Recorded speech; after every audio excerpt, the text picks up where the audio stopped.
Bugun podkastimizda trading sohasiga shov-shuv ko'targan yosh trader. Trading sohasiga kirib kelishdan maqsad bor fokusini pulga qaratadi. Trader kim bo'ladi? Lekin aniq shularni ayta olaman, bular trader bo'la olmaydi. Yoshlikdan tradingga qiziqib kirish maslahat berasizmi? Tepadan buy now degan yozuv keladi, bo'ldi o'sha yerga. Sразу MetaTrader ochadi. $100 balans bo'ladi o'zi. 50, 100 ham ko'p menimcha. Top 5 ta o'zbek traderlarni kim aytasiz? Birinchi o'rinda Musliman. Xolismi, xolamaysizmi? Sharoiti qanaqadir nimadir taklif bersa bo'ladimi shu? Podkastimizdan mana kommentariyasida o'sha qiynalib yoki o'qishga sharoiti yo'q insonlar yoki nima maqsadi bor kelajakda yozib shu kommentariya qoldirsa, o'shalarning orasidan ikkita insonni tanlab Maymun akademiyaga bepulga akademiyada o'qish imkoniyatini beraman. Assalomu alaykum do'stlar. Bugun podkastimizda trading sohasiga shov-shuv ko'targan zo'r trader, yosh trader Muzaffar. Assalomu alaykum. Muzaffar, bitta savolim bor. Shu sohaga qanaqa kirib kelgansiz? Bir tushuntirib bersangiz bo'ladi. Hop, bu sohaga hamma o'zbeklarga o'xshab pulga qiziqib kirib kelganmiz gap ochig'i. Lekin yillar o'tib tajriba olganimdan keyin tushunib yetdimki, bitta narsani bu sohaga pulga qiziqib kirib bo'lmas ekan. Pulga qiziqib kirib kelgan odam hech qachon pulni topolmas ekan bu sohada. Yaxshi bilimini olib, sabrli inson, pulga qiziqmagan insongina tajriba orttirib bu sohada qanaqadir yillar davomida o'sha xayoldagi o'ylagan pullarga yetish mumkin ekan-da bu sohada. Biz ham boshda lekin shu xatoni qilib kirganmiz. Pulga qiziqqan holda. Bu degani asosiy pul betda ekanda. Pul hamma qiziqib shu sohaga kirib kelar ekan. Hozirgi paytda ham shunaqa, 90%, 99% inson O'zbekistonda 99% inson trading sohasiga kirib kelishdan maqsad bor fokusini pulga qaratadi. Pulga qaratgan holda kirib keladi bu sohaga. Natijada faqat zarari bo'ladi-da. Xayoldagi pullarni topolmagan holatda. Hamma 99 odamlar shu pul topaman deb hamma shu sohaga kirib, lekin bilasizmi? Shu sohada imенно 90-95% odamlar pul yo'qotadi. Bu nimaga deb o'ylaysiz? Avvalambor sabrsizlik, nafs, tajribasizlik-da. Asosiy pul yo'qotish sababi shu. Sabrsizlik, nafs, bu degani bu sohada tizim. Birinchi o'rinda tizimli savdo. Tizimliga ega odamlar bu sohada har doim foydada bo'ladi. Bo'lmasam sizningcha trader kim bo'ladi? Hozirgi O'zbekistonning vaziyatidan kelib chiqib aytadigan bo'lsa, pastga hamma bir xil holatda trading sohasiga kirib kelyapti-da. Bu birinchi o'rinda ishsiz qolgandan va ko'p qarzga kirib qolgandan. Boshqa ilojini topmasdan trading sohasiga kiryapti. Lekin aniq shularni ayta olaman, bular trader bo'la olmaydi. Bu insonlarga emas bu kasbga kirib kelish. Ras yana bitta yoshlikdan tradingga qiziqib kirish maslahat berasizmi? Da, bilimini olsa, aytganimdek pulga qiziqmasdan bor fokusi bilimga qaratsa, tajribaga qaratsa, fokusi to'g'ri qarata olsa, da yoshlarga maslahat beraman. Yaxshi kasb. Necha yoshdan tradingga boshlagan ma'qul deb o'ylaysiz? Endi hozirgi paytda yosh tanlamayapti-ku bu soha.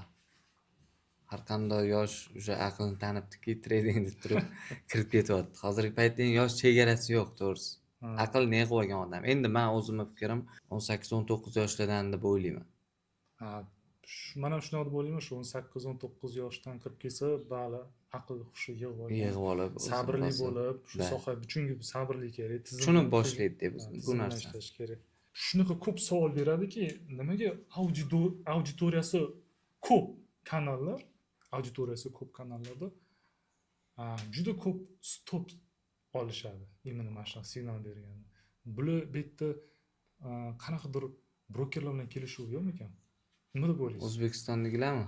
O'zbekiston juda ko'p, auditoriyasi ko'p kanallar. Yo'q menimcha. Kelishuv endi-chi bu sohada bilasizlar, foyda ham zarar ham yonma-yon yuradigan sohada. Kimdir stop olsa u brokerga endi hozirgi paytda O'zbekistonda bir 80-90% traderlar o'rganib olgan. Qanaqa xalq, signal bilan ishlaydigan odamlar, traderlar. Bitta kanal stop olsa, shu gapni gapirishni o'rganib qolgan-da. Broker bilan ishlaydi, yo'q. Broker bilan ishlashdan Manimcha O'zbekistonda unaqa trader yo'q deb bilaman. Brokerni foydasiga ishlaydigan. Ha. Men shaxsan o'zim ko'rmaganman. Bizani klubimizda, bizani tanish bilishlarimizni orasida unaqalar yo'q. Ko'pini bilaman, O'zbekistonda eng katta auditoriyaga ega insonlarni ham bilaman. Endi bozor holatidan kelib chiqib stop yeyish hammada kuzatiladi. Eng zo'r inson ham stop yeydi paytkiz. Ayniqsa hozirgi kunda bozor holatini ko'ryapsiz. Volatility juda baland. Manipulyatsiyalar ko'p bozorda, shuni hisobiga ham stoplar. Endi bizning stopimiz 40-50 pips bo'lgan hisobiga ham menimcha hozirgi paytda shu sabab volatility manipulyatsiya hisobiga stop yeyilyapti. Ha, volatilimiz. Lekin kelishuv katta ehtimol bilan yo'q, eshitib olinglar yaxshilar. Eshitdinglar, что kelishuv yo'q degan. Yo'q unaqa narsalar. Sizlar noto'g'ri fikrdasizlar. Hech qaysi trader kelishib olib, men broker bilan kelishib, unga stop yedirib, yo'q. Bu gap bo'lib turibdi. Chunki odamlar ko'p har xil signallarda o'tiradi-da. Mana yoshlar hamma signalni bitta signalni, ikkita signal. Albatta hamisha auditoriyasi ko'p signallarda ular ishonishadi. Shu haqiqatan va shu даже auditoriya ko'p signallarda berganda stop juda ko'p bo'ldi oxirgi paytda. Bu bozor volatility hisobiga deyapsiz-da. Lekin shularga tushuntirib qo'yinglar do'stlar, что hech qanday kelishuv yo'q. Hamma stop oladi. Bu bozor, volatility juda. To'ppa-to'g'ri. Shu o'zimdan ham misol keltirib ayta olaman. Hozirgi paytda endi foyda bilan zarar yonma-yon bo'lgandan keyin zarar ham qilib turamiz. Faqatgina odamlarga nimani tushuntirish kerak, asosiysi slif bo'lmasligi. Risk menejmentni o'rgangan inson buni xayolga bormaydi. Do'stlar, slif bu trading slengida bu pul yo'qotish, depozit kuyib ketishi slif deyiladi, tushuninglar. U nafsi buzuvlarning anaqasida, asosan nafs bilan yondashgan har bir trader borki, slif bilan yonma-yon yuradi. To'g'ri. Har qanday trader zarar qiladi bu sohada. Любой top trader baribir zarar. Любой 100% trader, 100% butun dunyoda bo'lmaydimi kerak bo'lsa. Men bilgan butun O'zbekistondagi trader kerak bo'lsa zarar qiladi. No joyi keladi, foydani olib chiqadi. Menimcha shu signal berganda riskka amal qilinglar. Tushuntirish berish kerakmi deb o'ylayman har doimda. Misol men boshqa Telegram kanallarni kuzatmayman, o'zimizni yaqinlarimizdan misol aytamiz hamma narsani. Tekinga kerak bo'lsa o'rgatamiz u narsani. Risk menejmentni qancha pulga qancha foyda qilish mumkinligini hammasini biz gapirib o'tamiz-da, kanalda tushuntiramiz. Bizning kanaldan foydalanadiganlar biladi. Lekin amal qilmaydi. Mana muammo nimada? Bizni stop olgan paytimizda biz qanchadir balansimizga nisbatan risk qilgan bo'lamiz 5-10%. Ular full-da. Bittada borini tiqadi, bittada ko'p narsa olib chiqib ketaman degan xayol bo'ladi hammada. Full degani endi bor depozitga full margin deylik. Full marja bor depozitiga risk qilgani bu full marja bo'ladi. Buni yechimi bormi deb o'ylaysiz? Ha, yechimi bor. Bu narsalar payti kelganda shunaqa kunlar bo'lgan, o'zimizning boshimizdan o'tgan. Boshda kirib kelganimizda, lekin tajriba mana shu narsalarni to'g'rilaydi-da inson. Bu bozorda tajribaning bozorda o'tirib savdo qilgandan orttirasiz-da. Bu narsani tushunmaydigan insonlarga zo'r maslahat ustoz ko'rish. Tajribali yaxshi ustoz oldiga borib, o'sha ustoz bilan birgalikda savdo qilib, har qanday misol uchun kanal yurg'izayotgan, kimlargadir signal berayotgan yoki auditoriya bilan ishlayotgan har qanday trader bu xatoni qilavermaydi. Mana o'zimdan oddiy misol, kanalga signal beraman, auditoriya bilan ishlayman. Zarar ko'raman. Lekin umumiy haftalik, oylik отчет'imni olganimda foydada chiqaman. Mayli haftaning 3 kuni zarar. Stop olay 3 marta.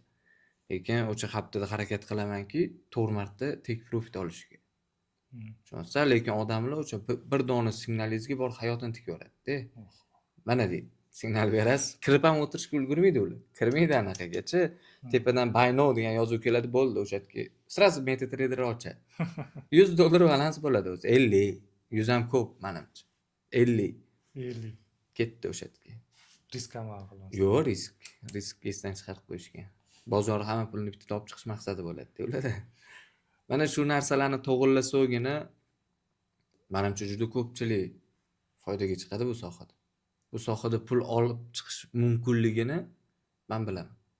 Siz ham bilasiz. To'g'ri. Manimcha treyderlardan so'rashsa bu narsaga oydinlik kiritib beriladi-da. bozor 100-200 yil avval ishlab kelgan va keyin ham ishlab keladi. Просто risk amalga qilish kerak deb o'ylayman. Ha, to'g'ri. Bu bozor bizdan oldin ham bo'lgan. Hozir ham bor. Biz ertaga o'tib ketamiz, bizdan keyin ham qoladi-da bu bozor. Shuni odamlar tushunmaydi-da. Manimcha shunda Tushunmaydi, quyilaveradi. 24/7 telefonda bo'ladi u insonlar. Mana shu сделка ochmasa, xuddi o'zini yalang'och his qiladi-da. Shunaqa treyderlar ko'payib ketgan. poyezd ketadi deb o'ylashadi. Ha, bo'ldi, ketib qoladi deb o'ylaydi. Xuddi ertaga vaziyat bo'lmaydi yoki haliroq bu vaziyat qaytmaydi deb o'ylashadi. Yo'q, unaqa emas aslida. To'ppa-to'g'ri. Sabr. Sabr. Bir kunda bir marta savdoga kirish bu ideal holat. Lekin O'zbekistonda bir kunda 24 soat savdoda bo'lish kerak. $100 pul 10,000 bo'lishi kerak. $10,000 $100,000 bo'lishi kerak. Bir xil мнение juda ko'pchilik o'shani hisobiga ham sliflar ko'payib ketganda. Ishonch qolmagan bu sohada. Ko'pchilikda to'g'ri kiradi. Sразу yo'qotadi pul, ishonchsizlik paydo bo'ladi. U ishonchni, psixologiyani bilasiz, psixologiya birinchi o'rinda bu sohada. U ishonchni tiklash juda qiyin bo'ladi. Tiklanguncha yana zarar silib qarab sizga u odam nimadir yo'qotadi deb orada bu vaqtda. Shuning uchun maslahat beraman. Sabr.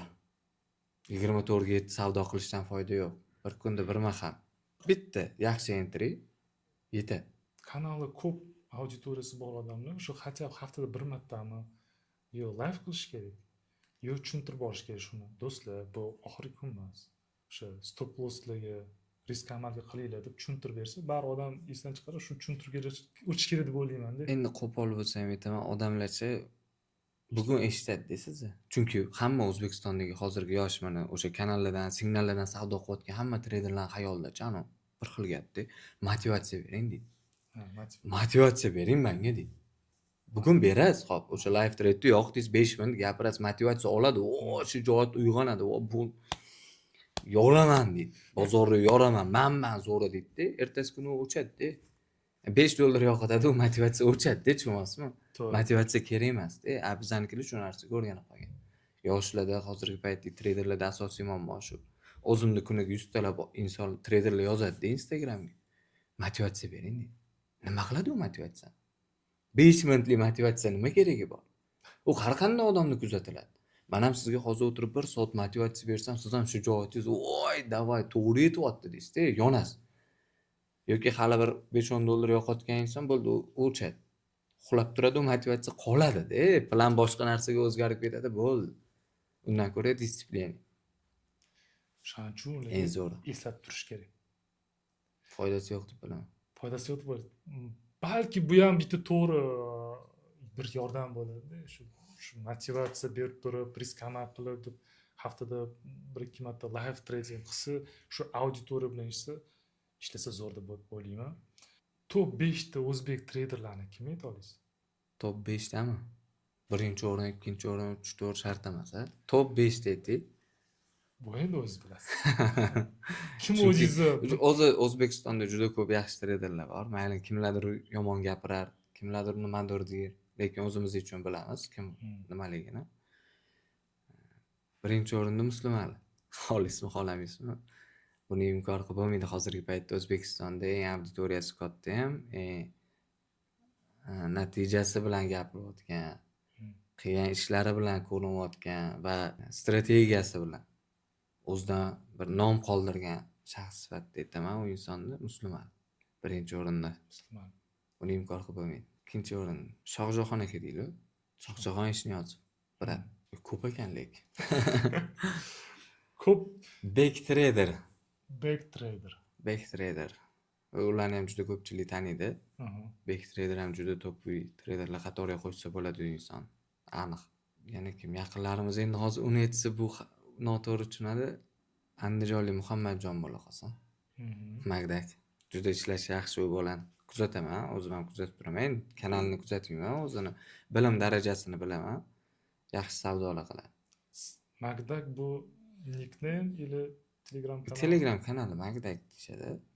Muhammadjon ismi o'zi. Andijonlik bola. Ya, to'g'ri, agar o'zini mana shu brendi nomini diktam etkazsam yaxshi auditoriya bo'ladi. Misol ot ismini aytamiz и hamma Instagram ko'pchilik tanishi uchun endi biladi o'zi ko'pchilik trading sohasida yurgan insonlar bo'ladi. 5-inchisi o'zim. 5-inchisi o'zim. yaxshi. Chunki yana qolganlar ham bor, hammani qo'shib, hamma o'sha tanigan bilgan yaqinlarim top hisoblayman o'zim uchun. Ha, top 5 ta shu. Menimcha bitta qolib ketdi-yu. Yo'q, ko'pchilik qolib ketdi. Ko'pchilik yaqinlarim qolib ketdi, to'g'risi. Ular xafa bo'lmaysizlar. O'zimni yaqinlarim. Sizlar hammanglar topsizlar. Aziz Xalikov nima deb aytasiz? Aziz Xalikovmi? Yo'q, inson haqida fikr bildirmayman, to'g'risi. Men ularni top 5 taliga ham qo'shmayman. Yo'q, yaxshi insondirlar, boshqadir. U inson haqida fikr bildirmay qo'ya qolaman, tinchgina. Aziz Xalikovda men o'zim bilim ortganman, o'qiganman. Bilimlari yaxshi. Siz shogirdlarimsiz Aziz Xalikov? Da, men 2 yil oldin ularda bilim orttirganman va bilimlari o'sha stabil trade, katta aniq risk qilmasdan bilim beradi. Endi hammaning shaxsiy fikri bo'ladi-ku, baribir. To'g'ri, men hali unaqa urovenda emas turman, balkim. Men bularga baho berib, bularni nimadir baho bermayman bularga. Prosta o'zim uchun yaxshi deb bilgan insonlarimni sanadim. Balkim siz aytayotgan insoningiz ham yaxshi savdo qilar, yaxshi insondir. Men tanishmasman, shuning uchun. Men shaxsan kuzatmaganman hech qachon bu insonni, ko'rmagan, hayotda ko'rmaganman, kuzatmaganman. Bir darsliklarini ham e'tibor qilmaganman. Shuning uchun fikr bildira olmayman. Oxirgi qiziq savolim bor. Juda ko'p treyderlar hozir bilamiz, stiv qilishyapti. Depozitlarni yo'qotishyapti. Bilimsiz treyderlar slivda. 90-95%. Qanaqa treyderlar? O'zini treyder sohaga kelib, kimdir bilim YouTube'da o'rgangan, kimdir balki ustoz. Kimdir izlanishda, har xil kitobda izlanishda bor. Lekin bilamizki, statistika bo'yicha 90-95% treyderlar slivda va shunga qanaqadir sistema berib shu statistikani O'zbekistonda kamaytirsa bo'ladimi? Bo'ladi. Bo'ladi, buni ustida o'zimiz ham ishlayapmiz. Bu narsani o'zim ham ko'pchilikka tushuntiryapman. Vaqt kerak ozgina. Qanaqa odamlarga bu sohaga kirib bo'ldi, millioner bo'lib ketasan degan fikr odamlarning xayolidan chiqarib tashlaymiz-ku qachondir. Qachondir odamlar tushunib yetadi-ku foyda zarar yonma-yonligini. Qachondir tushunib yetadi zarar ham bo'lishini to'g'ri qabul qiladigan payt keladi-ku. Ana o'shanda bu tizimlarni ishga solsak bo'ladi.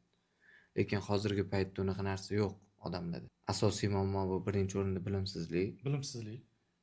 Ikkinchi o'rinda har bir o'sha signal kanallar orqali savdoga kirayotgan, o'sha aytayotgan 90% treyder esa Telegramini bitta ochsangiz 50 ta signal kanal bo'ladi u insonda. Ana o'sha ularni slivga olib boradi. Bir kunda 50 ta kanaldan 5 tasi stop olsa u insonni hamma narsasi ketdi deb hisoblayverasiz-da.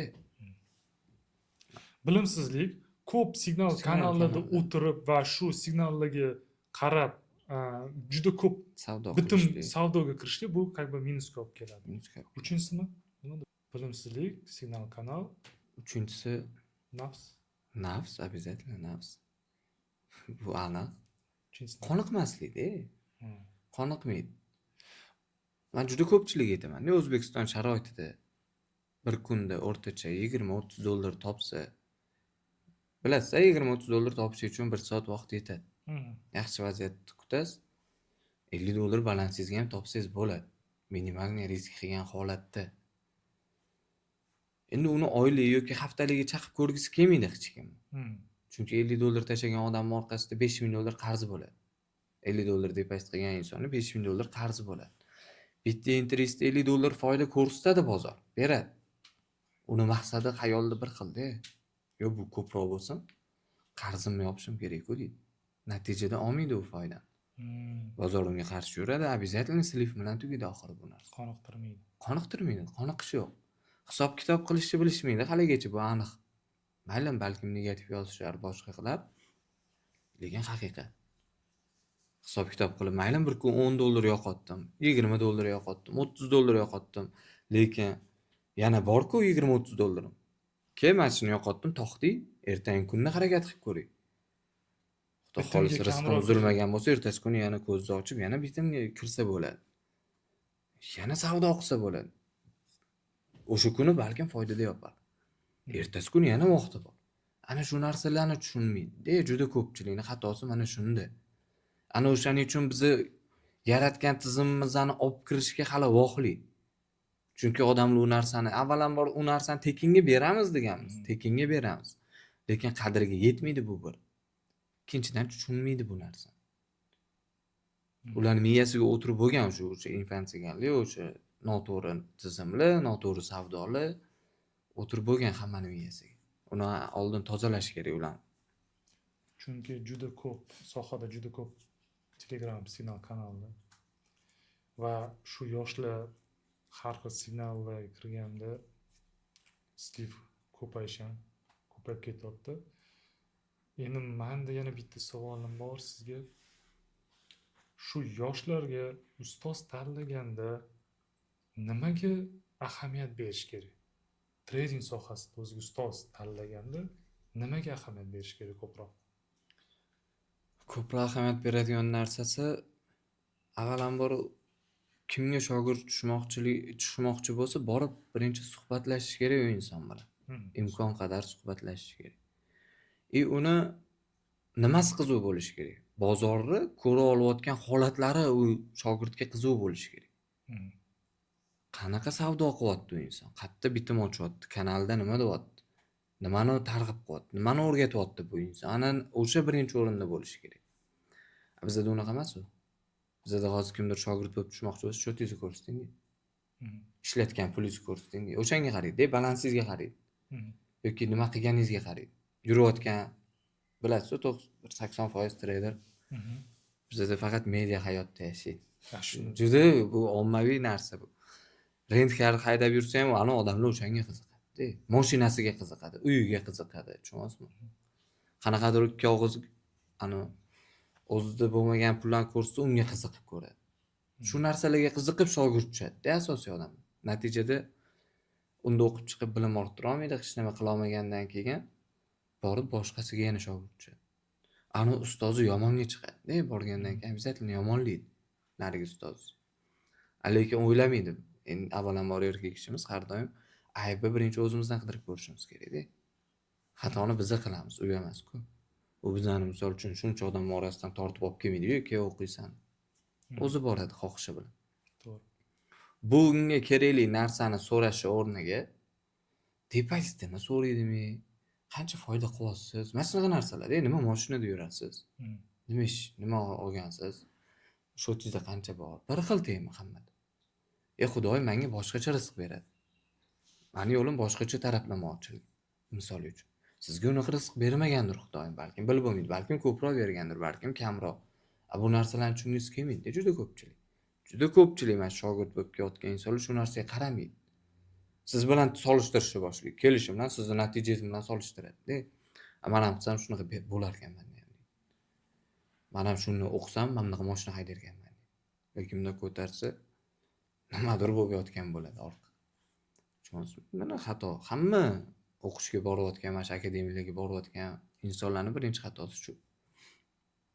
Hech kim ko'rmadim shu kungacha. Ana kelib turib qanaqa misollarni mana bunaqa yurg'izyapsiz? Nima strategiya bo'yicha? Maylimi strategiyani so'raydi ko'pchilik. Nimaga asoslanib bozor qanaqa ko'ryapsiz? Gapirayotgan gaplaringizga e'tibor berilmaydi, deyapti. To'g'ri gapni gapirsangiz har doim yomonga chiqasiz.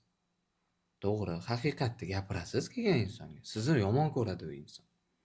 Bizga ana xom xayoldagi narsalar qiziqdi odamlarga. Siz misol uchun menga-da $1000 pul beryapsizmi o'qishga? Men sizga voy narsalar berishim kerak. Yo'q, $1000'ingizni 10,000 qilib olasiz shu yerda. Men yorib yuboraman mana. Men signal beryapman. Yorib tushyapman men bu yerda. Ishlaringiz javob.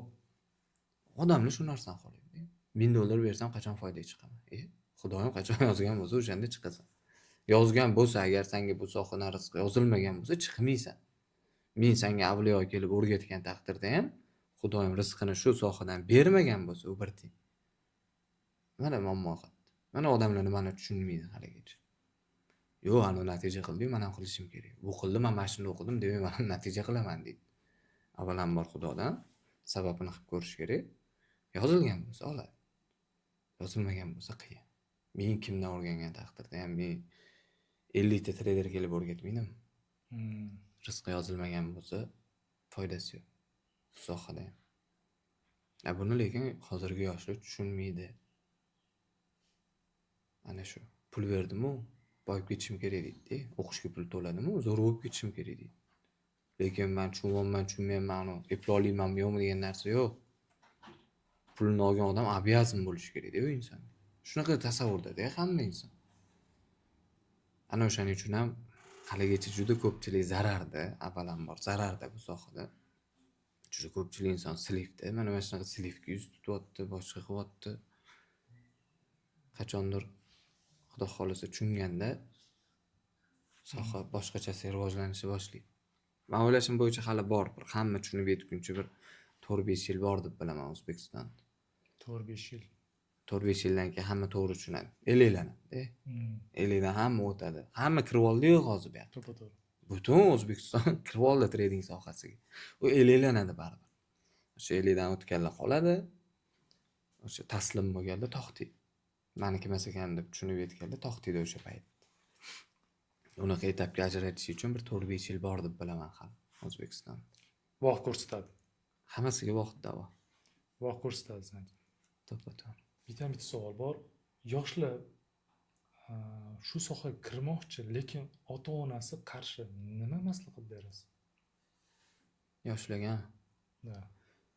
endi avvalambor ota-onaning roziligi birinchi o'rinda. To'g'ri, o'zini xohishi juda kuchli bo'ladi. Lekin birinchi o'rinda o'sha ota-onaning roziligini olib, ularni fikriga, ularni o'ylashligiga qarshi chiqmaslikni maslahat beraman. Ko'p unaqa savollar o'zimga ham keladi. Qiziqaman bu sohaga, lekin ota-onam qarshi bu sohaga kirishimga. Kirmay qo'ygani yaxshi. To'g'ri, agar ota-ona qarshi bo'lsa, kirmagan yaxshi. Da. Chunki hamma ham trader bo'la olmaydi. Kimdir shifokor bo'lishi mumkin, kimdir moliyachi bo'lishi mumkin, kimdir bankir bo'ladi. Sohalar juda ko'p. Imенно tradingga kirish shart emas. Boshqa soha qidirib ko'rish kerak. Qanaqa ota-onaning roziligini. Faqat ota-onaning roziligi bo'lsagina muvaffaqiyatga erishasizlar bu hayotda. Keyin bilasizmi, ko'p o'zimni teng do'stlarim, o'zini yosh farzandlarini sohaga olib kirmoqchi bo'ladi. Men aytaman, hali yosh, 15-16 yosh do'stlarim bor, farzand ko'p, men yosh deyman hali. Lekin даже ular aytishyaptiki, o'qib, men aytaman, hali shakllanmagan g'oya mafkurasi. Siz nima deb o'ylaysiz? To'g'rimi, noto'g'rimi? Rad javob berish. Agar bitta narsa bor deb o'tdi. Agar yoshi mayli farzandlarini yoshi 15 yoshda deb olaylik, lekin ota bu sohani tushunadi. Shu sohadan kelib chiqib yetyapsiz. To'g'ri, otasi tushunadi, lekin shu sohaga chuqur kirgisi kelmaydi. Meni o'g'limga o'rgat deydi. Men aytaman, hali yosh. Lekin qanaqa rad etishga nima deb o'ylaysiz? Yo'q, naborot zo'r-ku. Har qanday ishda, har qanday sohada orqada ota-ona poddershka qilib tursa, u insonda o'xshash ehtimol juda yuqori deb bilaman. Misol uchun bu sohani otasi tushunib turib, agar o'g'lidan shu narsani xohlayotgan bo'lib, qo'llab-quvvatlab tursa, bilasiz, otaning ishonchidan kuchli ishonch yo'q-da. Eng zo'ri otaning ishonchi. U inson, u bola 80-90% bu sohani eplab ketadi. Ne только bu sohani, har qanday sohani. Ota-onasi yelka-yelka turib, duo qilib shu sohada qo'llab-quvvatlab turar ekan, demak, ana boya aytgan motivatsiyamiz shu-da. Ana ularning ko'zidagi ishonch, ana o'sha motivatsiya. Zo'r olib ketish ehtimoli juda yuqori bo'ladi unaqa bolalarda. Bu meni fikrim. Har qanday sohada aytganimdek, ota-onani qo'llab-quvvatlashi men uchun birinchi o'rinda. Endi men o'zimdan kelib chiqqan holda shu risk boshqarish sohasida, moliyada risk boshqarish 20 yildan ishlab kelaman. Va shu risk boshqarishda o'zini qiyinchiligi bor. Psixologiya, nagruzka, yoshlarga hali bu voqli deb o'ylayman-da. Toblanadi shuning uchun. Siz toblanadi. Toblanadi, tajriba orttiradi yoshlikdan. Miyasini naborot to'g'ri boshqarishni o'rgatsa bo'ladi. Ras ustozni tushunadigan inson mana o'zingizni oldingizga bermoqchiman, siz uni yomonlik ko'rmaysiz-da. To'g'ri. Siz bosib o'tgan xato yo'llarni, tushib chiqqan chuqurlarni unga ko'rsatmaysizda, yopib o'tasiz. U nabrot oson rivojlanadi.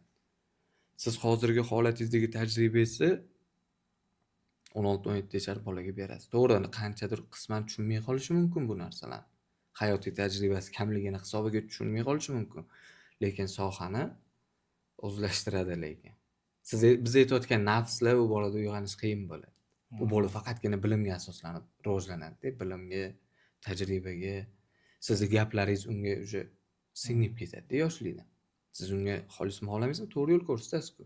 To'g'ri, tajribadan kelib chiqib, shu qiyin yo'llardan уже biz bosib o'tganmiz. Ana o'shalarni osonlashtirib berasiz-ku u bolaga. Bu ham gapingiz to'g'ri. Ana unda rezultat kutish. Bo'ldi, realniyroq u boladan rezultat kutish. Bu yaxshi deb bilaman-da. Yaxshi rezultat ko'rsata oladi deb bilaman. Yozilgan bo'lsa, rizqi bo'lsa, shu Avvalomborda ota-onasi duosi bilan, birinchi o'rinda. Xudoning bergan rizq bilan endi bu yerda o'zimiz yaxshi bilamiz. Minuslar ham bo'ladi ko'p. Qiyinchilik. Hali bola ko'tara oladi degan savollar bor. Shuning uchun men sal ikkilanib turaman. Endi aqli yetgancha berasiz deb bilim.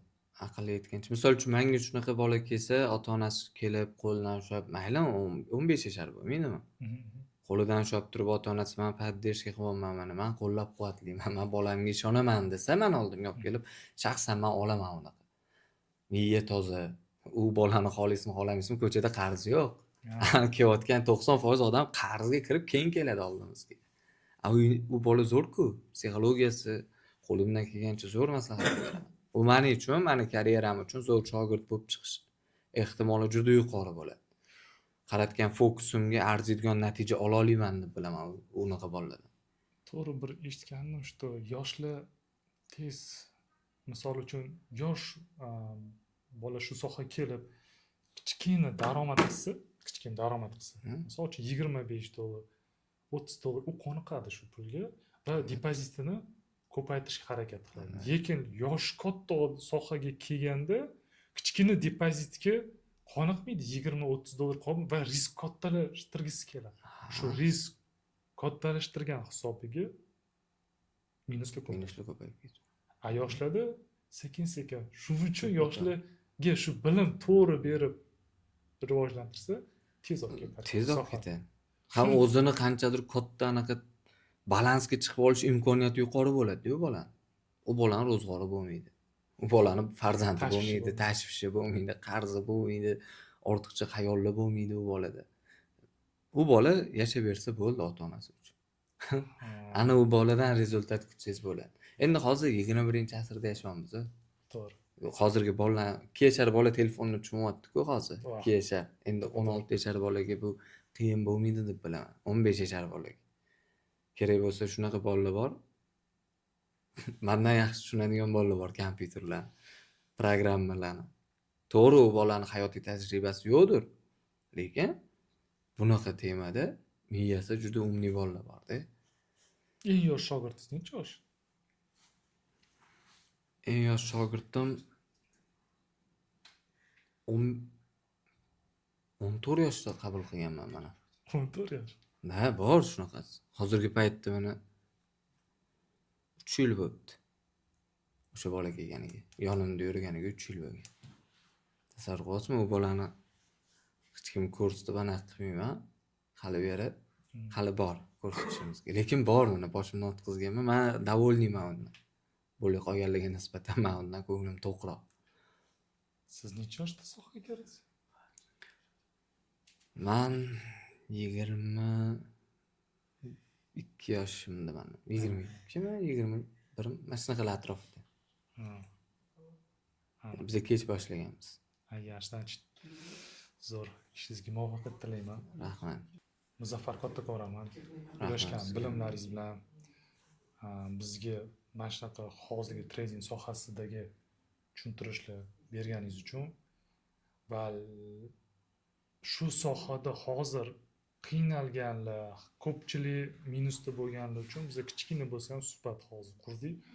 Menimcha manfaatli bo'ldi deb o'ylayman. Va shu sohada minusda yurganlarga nima maslahat va taklif bera olasiz? Endi Bu sohada minusda yurganlar juda ko'p.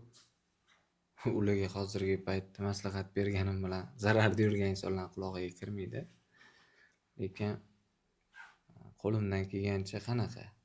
O'zimni ham niyatim bor edi shunaqa vaziyat bo'lib qolsa, shunaqa insonlar tanlab qo'limdan kelgancha yordam qilaman. Chunki O'zbekistonda bilim olish qimmat bu sohada.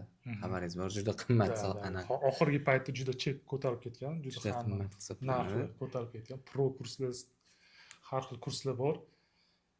Da, juda qimmat aniq u narsalar. Ko'pchilik sharoiti yetmaydi.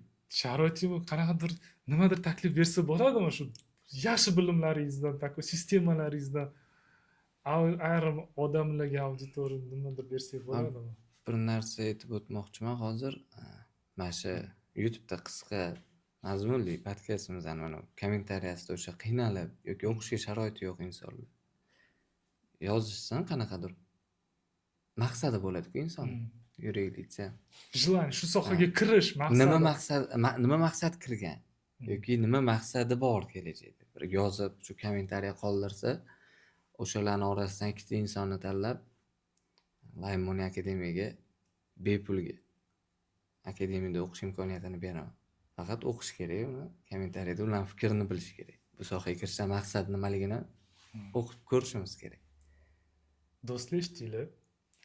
Ikkita maqsadli, chiroyli, zo'r kommentariy shaxs so'zlari Muzaffar tanlab, o'zlarining akademiyasida bilimlarni berib, sistemani o'rgatib, minus qilgan treyderlarni xudo xohlasa plyusga olib chiqadi. Bu avvalambor rizq Xudodan va ota-onani duosi bilan bo'ladigan narsa. Sizga kattakon rahmat. Rahmat sizga ham kattakon. Salomat bo'ling. Sog' bo'ling.